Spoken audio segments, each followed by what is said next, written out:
Hello friends, welcome back to GK prince academy. तो हम लोग डिस्कस कर रहे थे UP triple S C VDO exams के प्रैक्टिस सेट का और जीके के प्रैक्टिस सेट का जो हम बात कर रहे थे उसमें लगा रहे थे। ठीक है, तो अगर हम देखें तो 33 प्रैक्टिस सेट हो चुका है। आज का ये वीडियो जो होगा वो 34वां प्रैक्टिस सेट होगा, जिसमें हम 50 क्वेश्चन जीके के डिस्कस करने वाले हैं। ठीक है, आपके एग्जाम्स में अगर हम बात करें तो वीडियो और एग्जाम्स में 50 क्वेश्चन जीके के आएगा और 50 क्वेश्चन हिंदी का आएगा और 50 ही क्वेश्चन जो है 50 क्वेश्चन जो है रीजनिंग का आएगा। तो इस तरीके से टोटल 150 क्वेश्चन आने हैं। उसमें से हम जीके का आज 50 क्वेश्चन इसमें बात करेंगे। पूरा डिटेल वाइज एक एक करके वीडियो को देखेंगे। इसके पहले 33 प्रैक्टिस सेट हो चुका है, तो आप लोग चैनल पे जाइए, उसका प्लेलिस्ट बना दिया है, वहाँ से आपको उसका वीडियो मिल जाएगा। वो भी देखिए, आपके बहुत एग्जाम जो कि आपके एग्जाम्स के लिए बहुत ही हेल्पफुल होगा। ठीक है ठीक है, तो चलिए स्टार्ट करते हैं। पहला क्वेश्चन अगर हम बात करें तो दिया गया है कि निम्नलिखित में से किस मंत्री का नाम ब्रिटेन भारत संबंधों को आगे बढ़ाने वाली 100 पर सबसे प्रतिभाशाली महिलाओं में शामिल है। इनमें से वो कौन मंत्री बनी है? तो इसका करेक्ट आंसर हो जाएगा बी पार्ट, निर्मला सीतारमण, जो कि इसमें केंद्रीय वित्त मंत्री हैं। और इनके अलावा अगर हम बात करें तो इन्होंने जो है निर्मला सीतारमण जो है ब्रिटेन भारत के संबंधों को आगे बढ़ाने वाली 100 सबसे प्रभावशाली महिलाओं में से शामिल हुई हैं। तो करेक्ट आंसर इसका बी पार्ट हो जाएगा। करेक्ट आंसर क्या हो जाएगा इसका? बी ऑप्शन करेक्ट हो जाएगा। अगला प्रश्न देखते हैं। प्लास्टिक सर्जरी के जनक के रूप में किसे जाना जाता है इसमें से? तो उनका नाम है Sushruta. Answer C part correct हो जाएगा। सुश्रुत को प्लास्टिक सर्जरी और सर्जरी के जनक कहा जाता है। इन्होंने जो है भारतीय चिकित्सा साहित्य में एक उत्कृष्ट ग्रंथ है सुश्रुत संहिता भी लिखी थी और भारत में शल्य चिकित्सा की प्राचीन परंपरा का भी उसी में जो है इन्होंने वर्णन किया है। तो आंसर इसका सी ऑप्शन सही है। नेक्स्ट क्वेश्चन है, कंप्यूटर में एसी को डीसी में क्या रूपांतरित करता है? तो कंप्यूटर में एसी को डीसी में अगर हम देखें तो एसएमपीएस एक होता है। इस ये जो है क्या करता है, ये एसी को, ये करंट है ना, ठीक है, एसी और डीसी करंट है, पावर सप्लाई है, तो इसको जो है रूपांतरित करता है। एसएमपीएस जो है एक switched mode power supply circuit होता है जो एक अनियमित डीसी या फिर एसी वोल्टेज से विनियमित डीसी आउटपुट वोल्टेज प्राप्त करने के लिए डिजाइन किया गया है। एसएमपीएस के दो मुख्य प्रकार हैं। पहला जैसे कि डीसी से डीसी कन्वर्टर और एसी से डीसी कन्वर्टर, तो ये दो तरीके से काम करता है। ठीक है, नेक्स्ट क्वेश्चन देखते हैं। एक खुले डायलॉग बॉक्स से डॉक्यूमेंट पर वापस जाने के लिए वह इस व्यवहार का समर्थन करने वाले डायलॉग बॉक्स जैसे कि फाइंड एंड रिप्लेस को किसके द्वारा संपन्न करते हैं? तो ये किया जाता है ALT+F6 के द्वारा। तो आंसर इसका डी पार्ट हो जाएगा। ठीक है, ALT+F6 कीबोर्ड की का प्रयोग करके जो है इसका हम इस तरीके से काम करते हैं। तो इसमें आपका आंसर जो होगा वो डी पार्ट करेक्ट हो जाएगा, ALT+F6। नेक्स्ट क्वेश्चन देखते हैं। मेनू बार से एक विकल्प का चयन करने के लिए किसका उपयोग किया जाता है? तो मेनू बार से एक विकल्प का चयन करने के लिए अगर हम देखेंगे इसका आंसर, तो हम प्रयोग करते हैं Alt+ विकल्प में हाईलाइट किया गया अक्षर। तो इसका आंसर हो जाएगा बी पार्ट। ठीक है, Alt+ विकल्प में हाईलाइट किए गए अक्षर को हम प्रयोग करते हैं मेनू बार से एक विकल्प का चयन करने के लिए। तो करेक्ट आंसर बी ऑप्शन हो जाएगा। नेक्स्ट क्वेश्चन है, अलबरूनी के अरबी पुस्तक का नाम क्या है? ठीक है, अब इसमें दो ऑप्शन दिया गया है, दो नीचे है। अलबरूनी के पुस्तक का नाम बताना है, अरबी पुस्तक का नाम बताना है। अब दिया गया ऑप्शन किताब उल हिंद, हिंदुस्तान नामा, तारीख हिंदुस्तान और फतवाए हिंदुस्तानी। तो इसमें से कौन अलबरूनी की अरबी पुस्तक का नाम है लिखित है? तो वो है किताब उल हिंद। ठीक है, किताब उल हिंद जो है ये अलबरूनी के द्वारा लिखित है और ये अलबरूनी जो था एक ईरानी विद्वान था। ठीक है, ईरानी विद्वान था और उन्हें जो है इसे जो है आधुनिक भूगणित का जनक इसे माना जाता है। अलबरूनी के कार्यों में अगर देखा तो उल्लेखनीय कार्य किया है, जैसे कि पिछली शताब्दियों के शेष लक्षण, रत्न, मसूदी, कैनन और ज्योतिष को समझना, ये सारे काम जो है अलबरूनी के द्वारा किया गया कार्य है। तो करेक्ट आंसर इसका ए पार्ट करेक्ट हो जाएगा। अगला क्वेश्चन देखते हैं। नेक्स्ट क्वेश्चन है, हर राज्य में उच्च न्यायालय की स्थापना के लिए संविधान राज्य का कौन सा अनुच्छेद जो है काम करता है? तो इसका आंसर क्या हो जाएगा? इसका आंसर हो जाएगा बी पार्ट, अनुच्छेद 214 के तहत ये सारे काम किया जाता है। ठीक है, संविधान के अनुच्छेद 214 के अनुसार प्रत्येक राज्य में एक उच्च न्यायालय स्थापित किया गया है और राज्य के मुख्य न्यायाधीश भारत के मुख्य न्यायाधीश और राज्य के राज्यपाल के परामर्श से राष्ट्रपति द्वारा नियुक्त किया जाता है। उच्च न्यायालय का प्रत्येक न्यायाधीश जो होता है वो 62 वर्ष की आयु तक पद धारण कर सकता है। ठीक है, तो इस तरीके से इसका आंसर होगा बी पार्ट। अगला प्रश्न देखते हैं। भारत के संविधान में पहला संशोधन कब किया गया था? कौन सा वर्ष था, कौन सा साल था? तो पहला संशोधन जो हुआ था वो 1951 में किया गया था। आंसर इसका ए पार्ट हो जाएगा। ठीक है, पहला संशोधन जो किया गया था वो 1951 में किया गया था। अगला प्रश्न देखते हैं, निम्नलिखित में से किस संविधान संशोधन अधिनियम ने भारत के संविधान में मौलिक कर्तव्यों को जोड़ा? इनमें से कौन सा संविधान संशोधन अधिनियम था जिसके तहत जो है भारत के संविधान में मौलिक कर्तव्यों को जोड़ा गया था? तो अगर हम इसके आंसर की बात करेंगे तो वो था 42वां संविधान संशोधन 1976। इसके तहत जो है, और ये जो है स्वर्ण सिंह समिति की सिफारिश पर जो है, स्वर्ण सिंह समिति की सिफारिश पर यह समिति बनाई गई थी, स्वर्ण सिंह समिति के द्वारा। तो इसकी सिफारिश पर इन्होंने सिफारिश किया था कि 42वां संविधान संशोधन 1976 की तरह मौलिक कर्तव्यों को जोड़ा जाए। तो इसके तहत जो है मौलिक कर्तव्यों को जोड़ा गया था।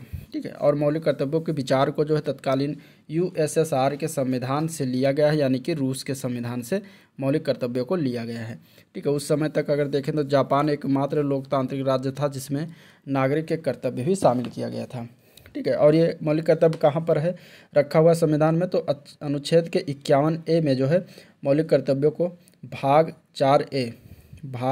4A के अनुच्छेद 51A में जो है कर्तव्य डाले गए हैं।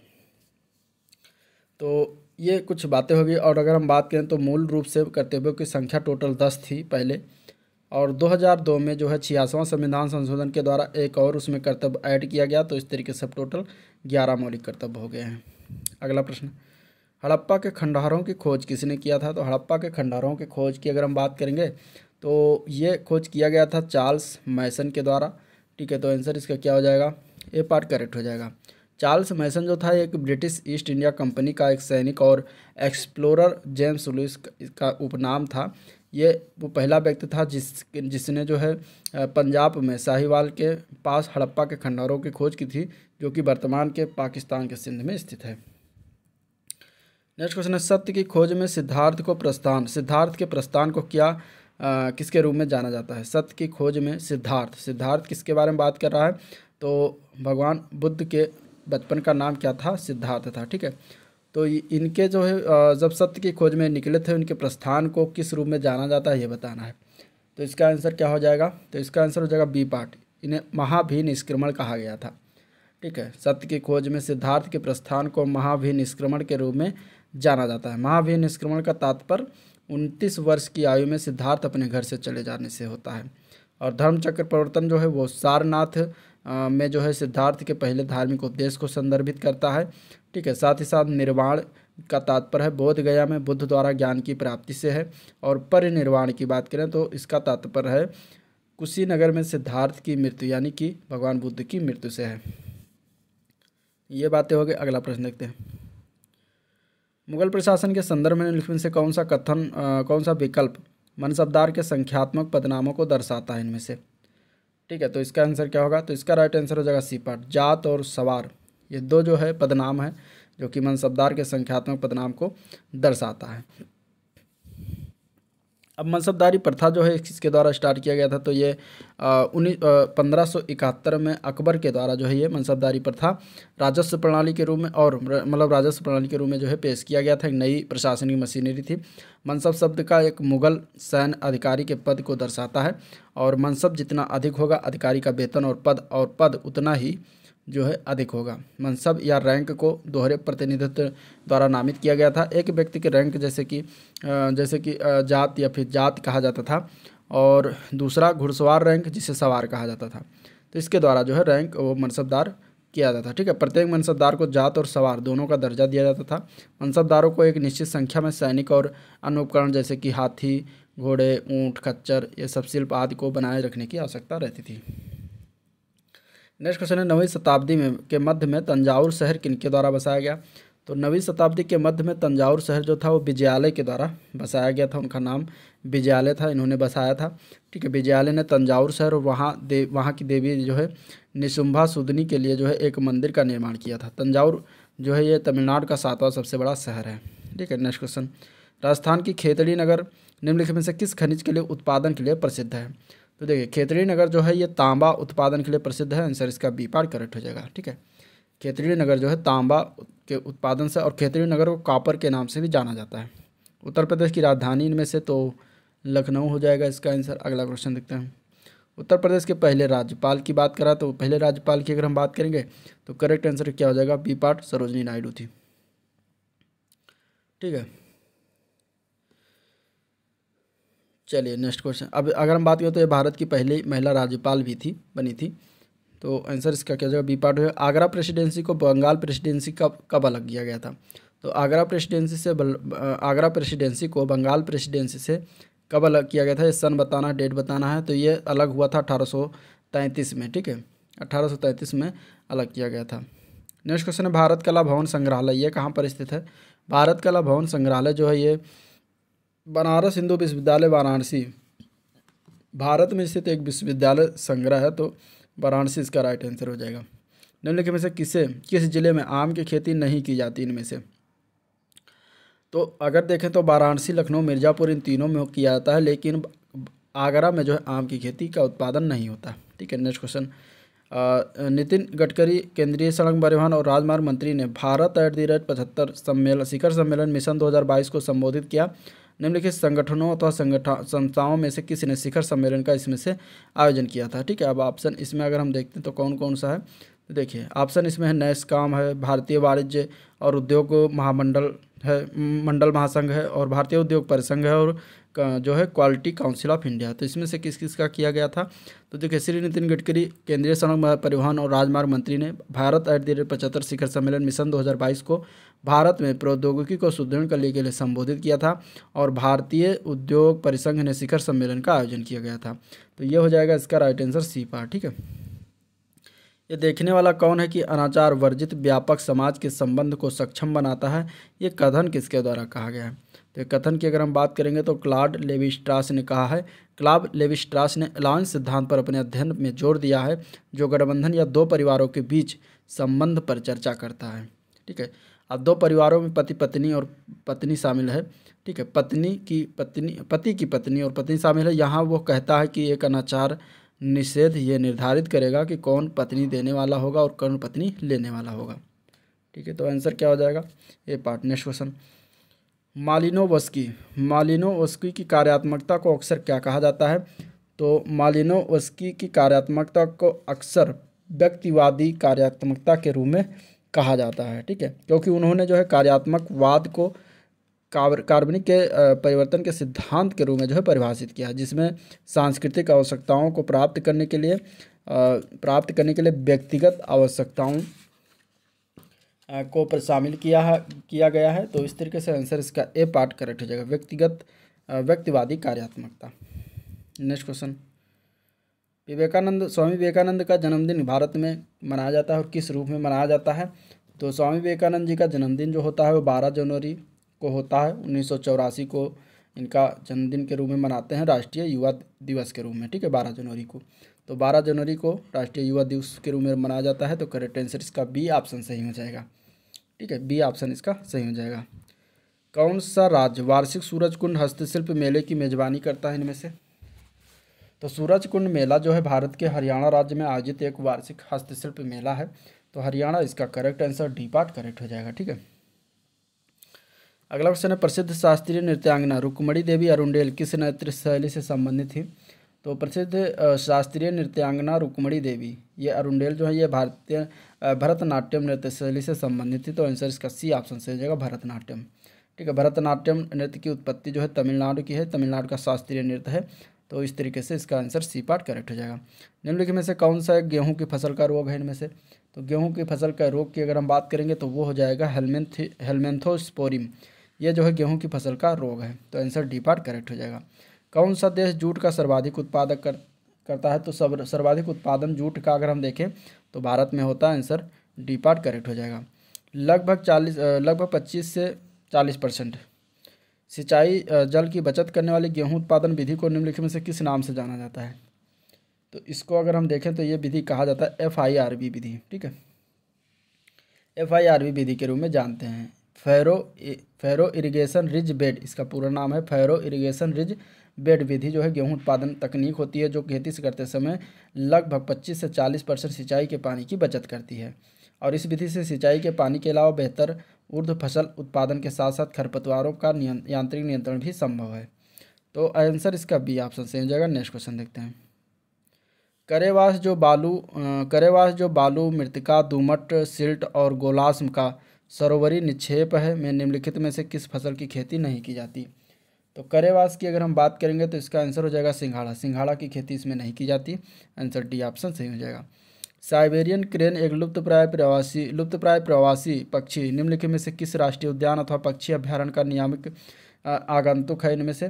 तो इसका आंसर क्या हो जाएगा, तो वो होगा केवलादेव राष्ट्रीय उद्यान, जो कि ये कहाँ पर पड़ता है, यह पड़ता है राजस्थान में। ठीक है, इसको हम भरतपुर पक्षी अभ्यारण्य के रूप से पहले जानते थे नाम से।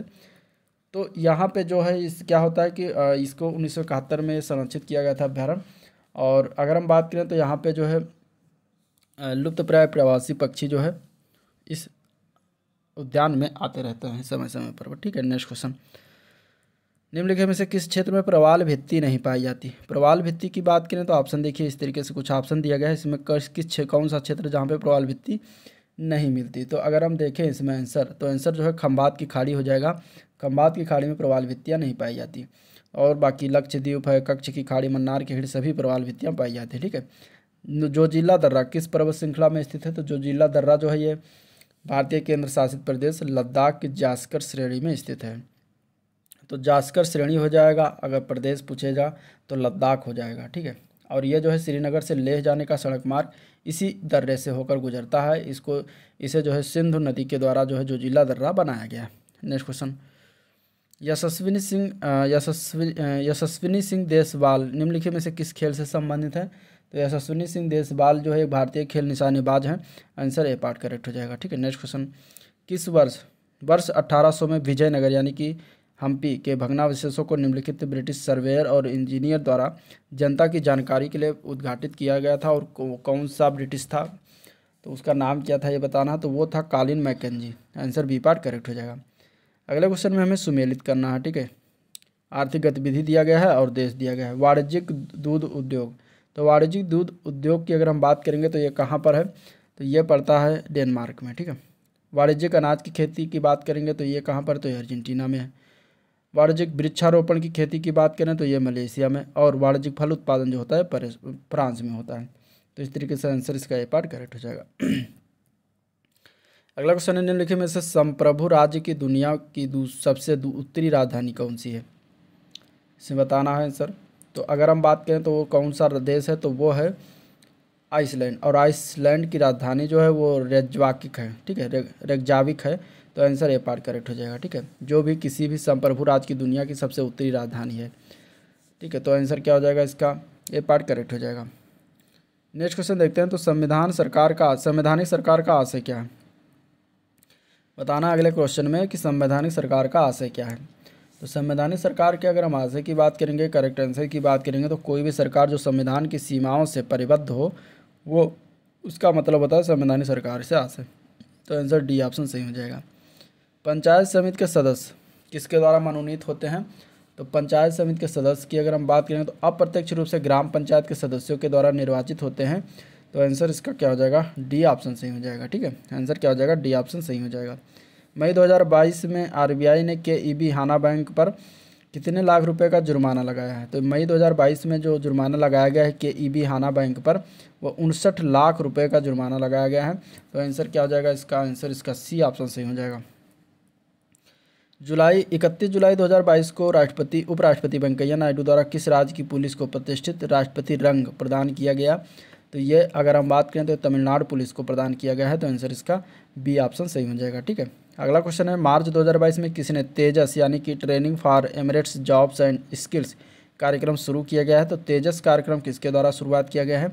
ऑप्शन में देखिए इस तरीके से दिया गया है। ठीक है, तो तेजस की अगर हम कार्यक्रम की बात करेंगे तो ये अनुराग ठाकुर जो कि केंद्रीय मंत्री हैं, और इन्होंने 27 मार्च को जो है 2022 को तेजस जो कि फुल फॉर्म है उसका training for Emirates jobs and skill, यह कार्यक्रम शुरू किया है। और यह प्रवासी भारतीयों को प्रशिक्षित करने के लिए एक स्किल इंडिया इंटरनेशनल परियोजना है। ठीक है, तो आंसर डी पार्ट करेक्ट हो जाएगा। नेक्स्ट क्वेश्चन है, महात्मा गांधी राष्ट्रीय ग्रामीण रोजगार गारंटी योजना यानी कि मनरेगा जिसको कहते हैं, इसके तहत लोकपाल के रूप में किसे नियुक्त किया गया है। तो ये नियुक्ति हुई है, उनका नाम है एन जे ओझा। ठीक है, एन जे ओझा है। तो आंसर इसका डी पार्ट करेक्ट हो जाएगा। अगला प्रश्न, निम्नलिखित में से किसने भारत का पहला smart managed EV charging station चालू किया है? तो ये जो चालू किया गया है ये जो है BSES यमुना पावर लिमिटेड के द्वारा जो है BSES यमुना पावर लिमिटेड के द्वारा भारत का पहला smart managed EV charging station चालू किया है। तो आंसर इसका हो जाएगा D part correct. Next question, 1930 में आयोजित गोलमेज सम्मेलन के संबंध में कौन सा विकल्प इसमें से सही है ये बताना है। ठीक है, तो देखिए अगर हम बात करें इसमें महात्मा गांधी ने तीसरे गोलमेज सम्मेलन में भाग लिया तो ये गलत है। महात्मा गांधी सिर्फ दूसरे गोलमेज सम्मेलन में भाग लिया था, ठीक है, जिन्होंने 1931 में भारतीय राष्ट्रीय कांग्रेस का जो है प्रतिनिधित्व किया था। तो इस तरीके से ये गलत हो जाएगा। दूसरा दिएगा, पहला गोलमेज सम्मेलन के समय लॉर्ड रीडिंग वायसराय थे। नहीं, ये भी गलत है। पहला जब गोलमेज सम्मेलन हुआ था तो लॉर्ड इरविन जो था वो वायसराय था, भारत के गवर्नर जनरल और वायसराय था। तो ये 1930-31 के में पहला गोलमेज सम्मेलन आयोजन हुआ था उसी समय। ठीक है, तीसरा है कि कांग्रेस ने तीनों गोलमेज सम्मेलनों में भाग लिया, तो ये भी गलत है। कांग्रेस जो गई थी वो सिर्फ और सिर्फ दूसरे गोलमेज सम्मेलन और उसका प्रतिनिधित्व गांधी जी ने किया था।